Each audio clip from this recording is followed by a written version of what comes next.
back to DASCO Up for Discussion. Today we're diving into an important and heartfelt topic, relationships and marriage.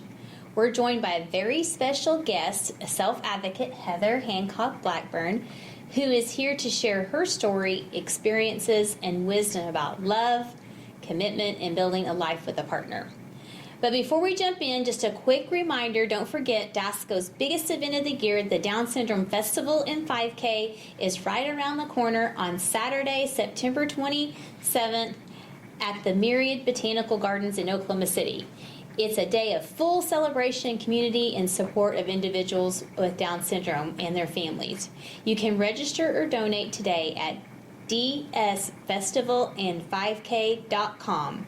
That's dsfestivaland5k.com, and we hope to see you there.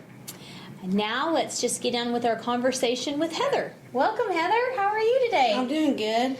Well, I'm so glad you could join me today so we can talk about your favorite topic, relationships and marriage. Right. And why don't you first just tell everybody a little bit about yourself and where you work, what you like to do, before we dive in and talk about your amazing Romeo. Okay. I first started at the State Department of Education and Special Ed back in 2008, and I still love that job, and I still continue to work with them. I also work at the Down Syndrome office of Central Oklahoma, working with Sarah. Yeah. We love having you here. And I love working with you guys. Mm-hmm. Yeah, you've been here just a couple of years. And tell a little about, you do a lot of things in Special Olympics. So what are the events that you participate in? I'm doing basketball, bowling, swimming, and powerlifting. Which one's your favorite? Or can you say a favorite? My favorite is basketball. It is? Yeah. Yeah. What's your team's name?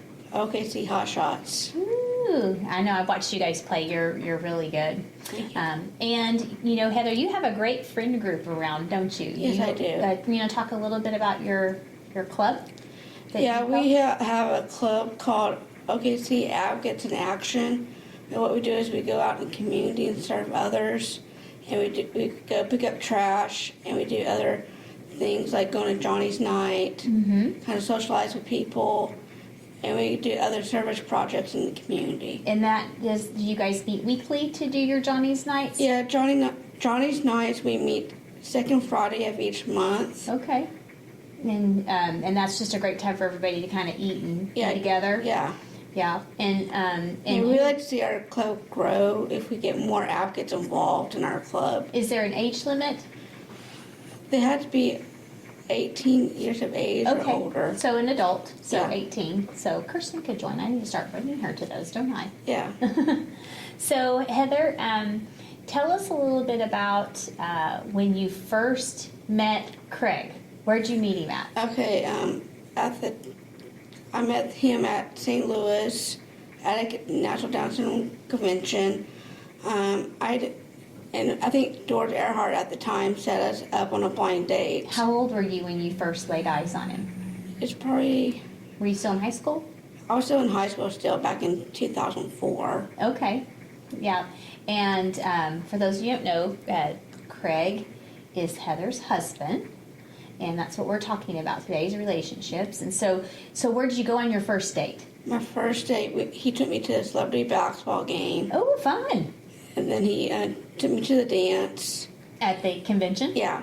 Nice. And then after the dance, he took me to the room and gave me my first kiss. Oh, Heather. How did that make you feel? It makes me feel like that he loved me. Yeah. So you all met back in 2002? 2004. 2004. That's a long time ago. Yeah. Yeah. And then you all just started dating? Would you just meet up at other Down syndrome events? How did that progress? Yeah, we started going to several different conferences. We went to one in Chicago, and in Boston, and a few others. Mm-hmm. So between those times, did you talk on the phone? Did you email? How did you all communicate? We normally do like video chat on Facebook Messenger. Uh-huh. So that way we're able to see each other. Yeah. Or we'll call each other, or we'll text message each other. Mm-hmm. So how often did you communicate? Like every night? couple Probably times a week? during the day or late at night. Because Craig also works. Yeah, You want to tell a little bit about Craig now that you kind of talked about yourself? yeah, Craig, he started working at Winn-Dixie before he got his dream job. What's his dream job? He worked for the New Orleans Pelicans at the time. And then that was his dream job. And then since COVID hit, they decided to back off a little bit. So now he's working for the New Orleans Saints NFL team. And what are his job duties there? He's on the equipment team because he does stuff with the helmets or get players towels or water. Oh, nice. So going back to 2004, you all had your first date, and then you started this relationship. Right. And how did you know it was more than just you wanted to be more than just friends with Craig? I just knew for a fact when I first met him, I knew he was the one I wanted to be with the rest of my life. And did he feel the same way? Yeah. Yeah. So where'd you guys go on dates after that? You want to tell a little bit about all of your dating experiences? Well, he actually came here back in my junior year to go to prom with me. Oh, fun. And then he came for my senior year when I got Miss Westmore at the time. And I remember, getting that crown on my head as Miss Westmore. I saw him fainting on the floor. He fainted when you were crowned Miss Westmore? Yeah. Well, I think that's love at first sight, isn't it? Yep.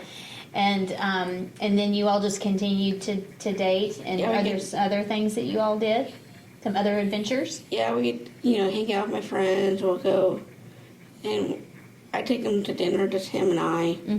What kind of dinners? Where do y'all like to go? We like to go to Louis, or we go to different places. And there's the place downtown I took him for our anniversary.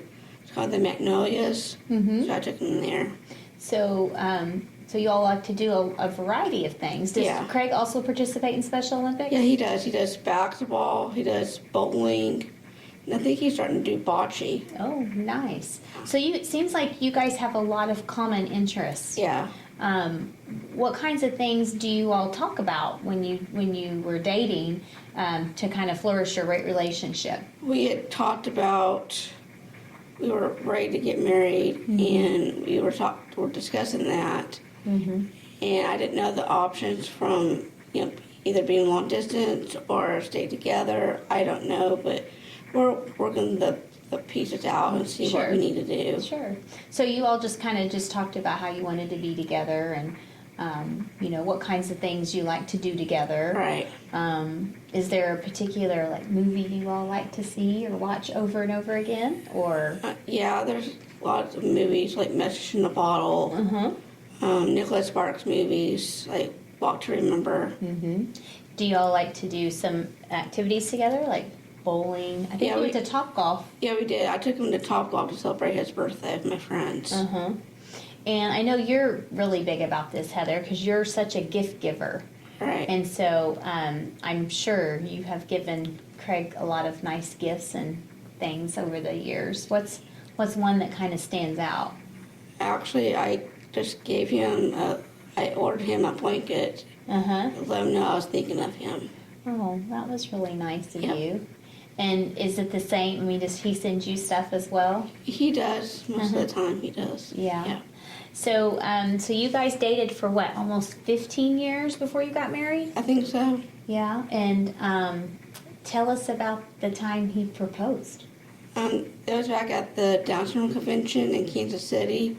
I remember at the time, I didn't know what was going on because we were going to have our dinner, and then I didn't know. Our organization made a circle, and his organization made a circle outside the room. Oh. At the time. So I didn't know what was going on. And when Craig told me I had to step out for a second, and I just felt so nervous, like I didn't know how I'm going to feel about it.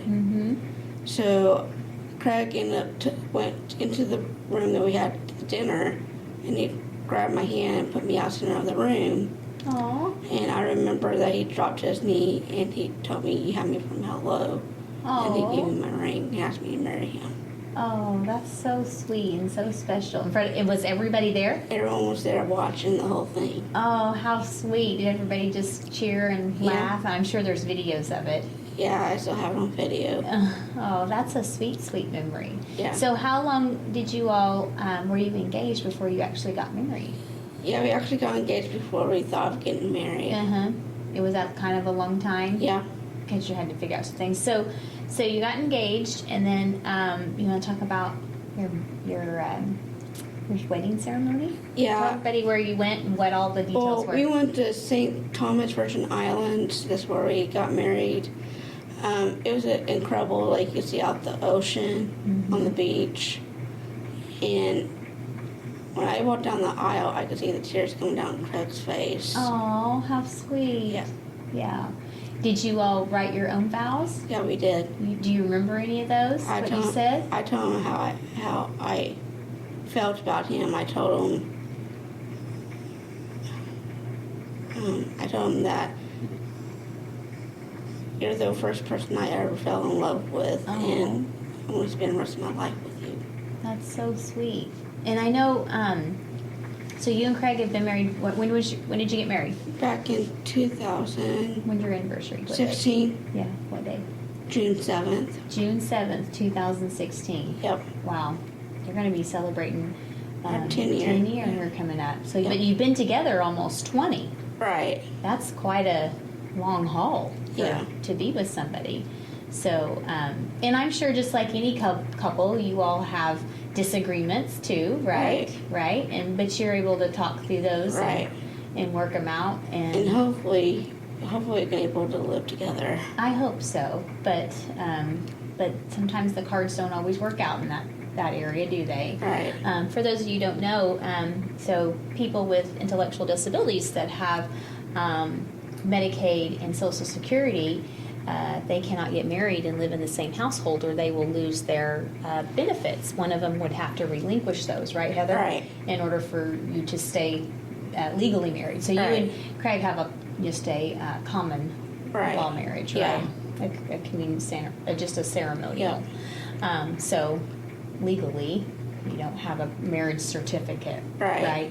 And I know that hurts, doesn't it? Yeah. That doesn't feel right, does it? No. And I know you spent, as well as I have, advocating for the rights for people with intellectual disabilities to get married. You want to talk a little bit about your advocacy journey in that? My advocacy journey, I want to get this eliminating the marriage penalty to pass, because it's been my passion from day one, that I want this passed for me and for others like me that wants the same thing. Yeah, because you have waived services here, and Craig has his services in Louisiana. Right. And then it's just trying to figure out, if you move, how to, combine those, and how to keep your health care and things like that, and the supports that you all need. Right. And really, the other thing you and I've talked about is job opportunities. Right. So. And I've been trying to look into that for Craig if he decides to come here. Right. Or and I know there's a lot of things that go into play, and I know Craig's really great. Like, he's had to learn how to take care of you and your diabetes. Right? Yeah. And he's really good about that, isn't he? Yeah. And so it is you all are married. You're a couple, right? Right. You do all the same things. You support each other. It's just not on a piece of paper. That doesn't always seem that fair. But as far as your marriage, or you guys being together, I know that's kind of hard sometimes to talk about. But you know that you always have our support here, right? Right. Is there anything else you want to share about Craig and your marriage?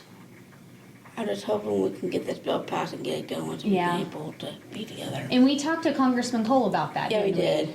And he said he was looking into it because he didn't think it was fair either. Right. But apparently it has to do with some Social Security laws that have to change in order for that to happen, that are quite old and, just probably need to be revisited. And he did say there were other priorities, unfortunately, didn't he? Yeah. But I know it's always a forefront and a priority for you. But what are some other things you and Craig like to do together?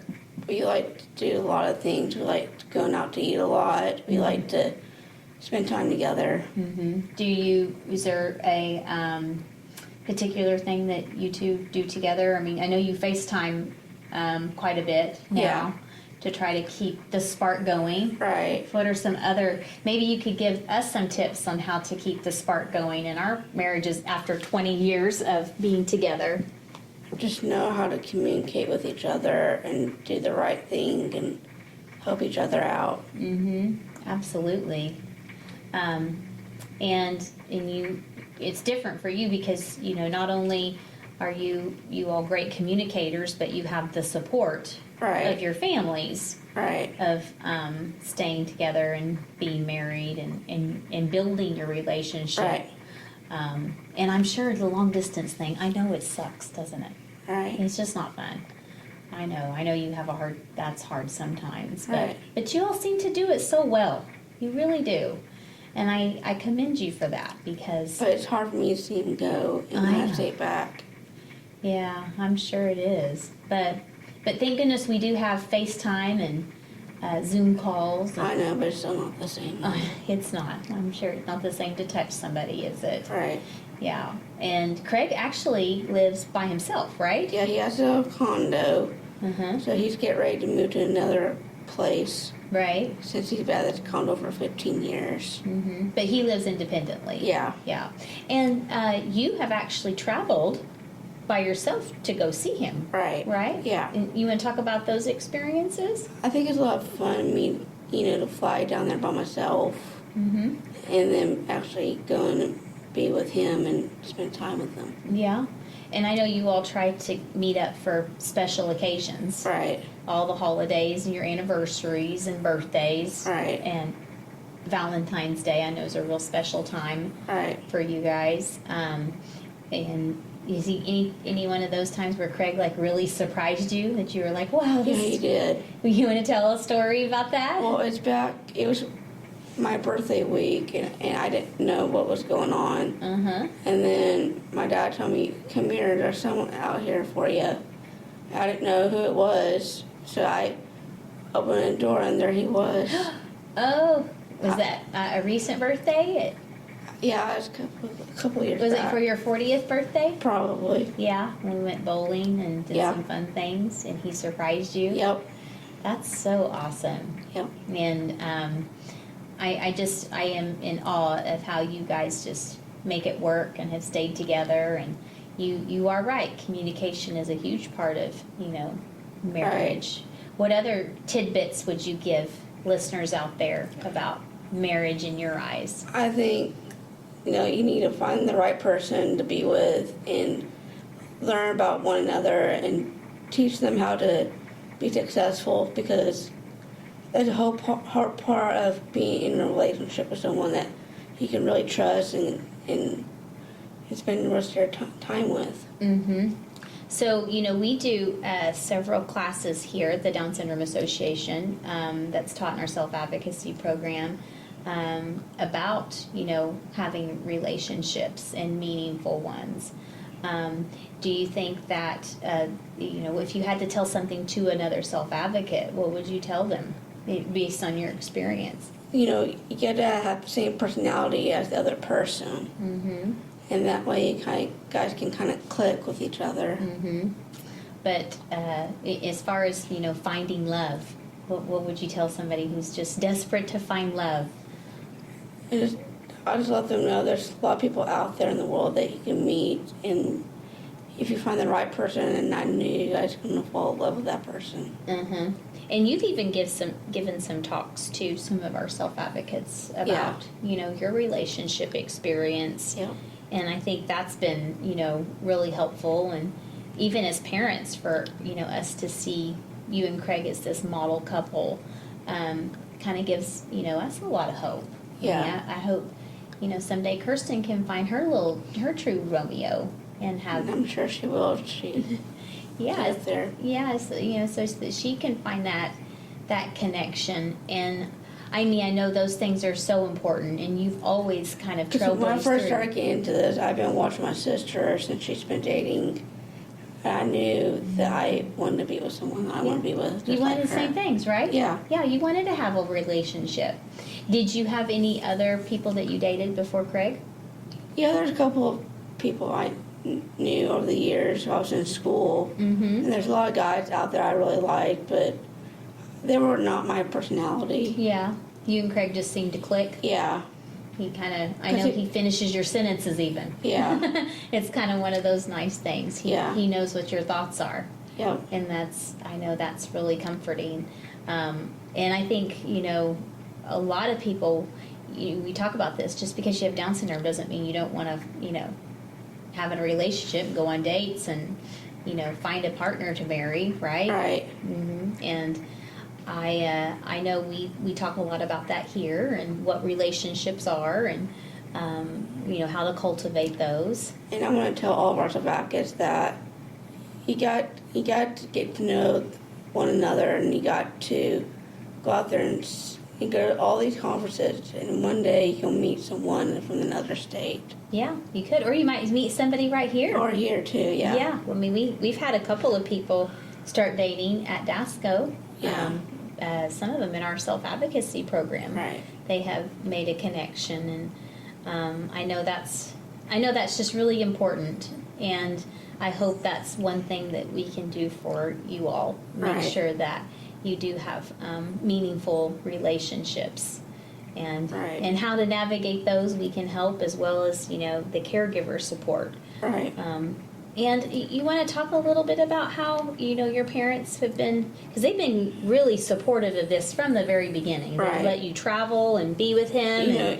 The thing is, with my mom and dad, they want the best of me, to meet someone and want to share my life with. And I learned all that after they said that to me, because since watching my sister through the years, that she started dating, and that's what got me involved in the same thing. Yeah. And my parents knew that I wanted to go out there and find the right person. Mm-hmm. I think that's really important, and I'm so glad that you've had parents and other family members who have been extremely supportive of yours and Craig's relationship. And Right. I think it just keeps getting better, doesn't it? Yeah. Like we like to say. And I know Craig's attended many of the DASCO events. Yeah, he too, does. and Yeah. you've gone and attended things with him. And Because I remember when he was here, coming to Dasco. yeah. It's back when Jill was here at the time, I think. Yeah. And they did a video on me and Craig, and we talked about our story. Yeah, I think that those are great stories to tell and share, and I still watch those videos every time it pops up. Mm-hmm. And I'm just so glad that you're able to share that with us today, Yeah. and tell everybody your story about Heather and Craig. If you haven't listened or met Heather, she can share all the things that she has about her marriage relationship and her advocacy efforts. And I just encourage you to, pull her aside and ask her what made it work. Because And one thing I want to ask too, that I'm going to start working with Jan Randall and on the Disability Council as well, and try to get everything going. yeah, and I think besides DASCO and your parents, you've had a lot of other organizations that have supported you all. Right. And have helped foster that relationship. That's why as they well. got me on Partners in Policy Making, Yeah. because of that. That's so awesome. Well, Heather, I'm so glad you joined us today on our podcast, and you're so inspiring, and I always appreciate everything that you share with us and your advocacy efforts, and just reminding us about what a marriage should look like, and Right. those relationship tips. We appreciate that, and it's all about love and respect and mutual support. And values that shine brightly in the Down syndrome community. So as we close today's episodes, don't forget we're just weeks away from the Down Syndrome Festival and 5K happening Saturday, September 27th at the Myriad Botanical Gardens. Come walk, run, or simply join the celebration as we raise awareness and support over 1,000 families across Oklahoma. Heather will be there, right? Yes, I will. Yeah, she's got her team ready to go. Is Craig coming? I don't know. He might. He might. All right. Well, we'll look forward to seeing him if he is. But again, to sign up or learn more, visit dsfestivaland5k.com. That's dsfestivaland5k.com. Thanks for tuning in to Dasco Up for Discussion. Until next time, keep believing, keep celebrating, and most of all, keep advocating. Thank you. Thank you.